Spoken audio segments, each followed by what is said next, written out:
মা, ওই মা, মা, আমি ফিরে এসেছি। নোমান, তোমার বাড়িতে কেউ নেই, দরজায় তালা দেওয়া। তারা এখনো মাটি কাজ করছে। তাড়াতাড়ি করো, আমরা গমের খেতে গিয়ে গমের খড়ের স্তূপে চড়ব। ঠিক আছে, আমি প্রথমে ভিতরে গিয়ে একটা স্টিমার বানিয়ে আসি। তোমরা দুজন আমার জন্য দরজায় অপেক্ষা করো। ঠিক আছে, তাড়াতাড়ি করো।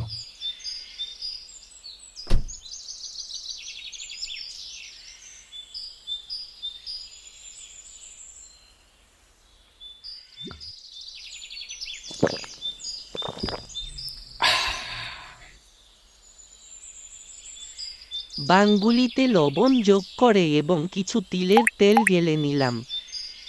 এটা দেখতে খুব সুস্বাদু লাগছে।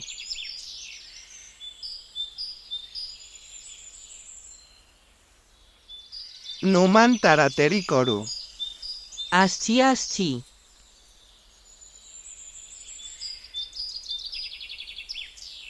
আকাশের দিকে তাকাও একটু। প্রায় অন্ধকার হয়ে আসছি, চলো খাখা। আমি যখন ছোট ছিলাম স্কুলের পরে ক্ষুধার্ত অবস্থায় একটু কুয়োর জল আর একটা স্টিমার বান ছিল আমার প্রিয় খাবার। আমাদের জন্য এটি বিশ্বের একটি সুস্বাদু খাবার। গমের ক্ষেত সবসময়ই আমাদের খেলার মাঠ, আমাদের হাসিতে ভরপুর।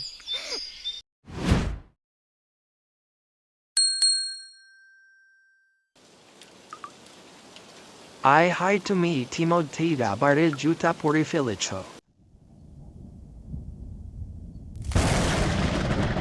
আজ প্রবল বৃষ্টির সম্ভাবনা ৮০%। বাইরে অন্ধকার দেখাচ্ছে। সৌভাগ্যক্রমে কিছুক্ষণ আগে রোদ ছিল।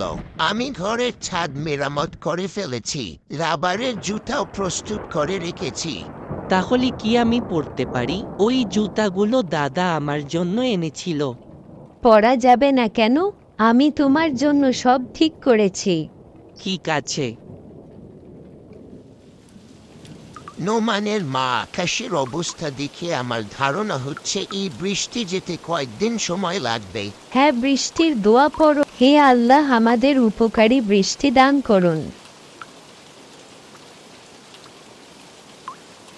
নোমান, বৃষ্টির পানি ভরার জন্য বালতি দুটি বাইরে রেখে যেও। বৃষ্টির জল পরিষ্কার, শাকসবজি এবং কাপড় ধোয়ার জন্য ব্যবহার করা যেতে পারে। ঠিক আছে।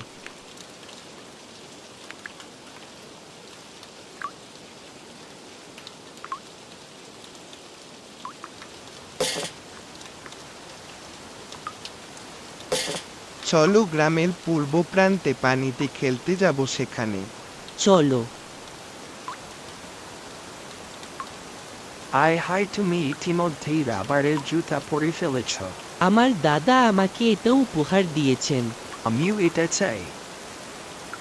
যখন আমি ছোট ছিলাম তখন বৃষ্টির সময় যদি কেউ একজোড়া রাবারের জুতা পরত, সে এই গ্রামের সবচেয়ে সুদর্শন ছেলে হিসেবে পরিচিতি পেত।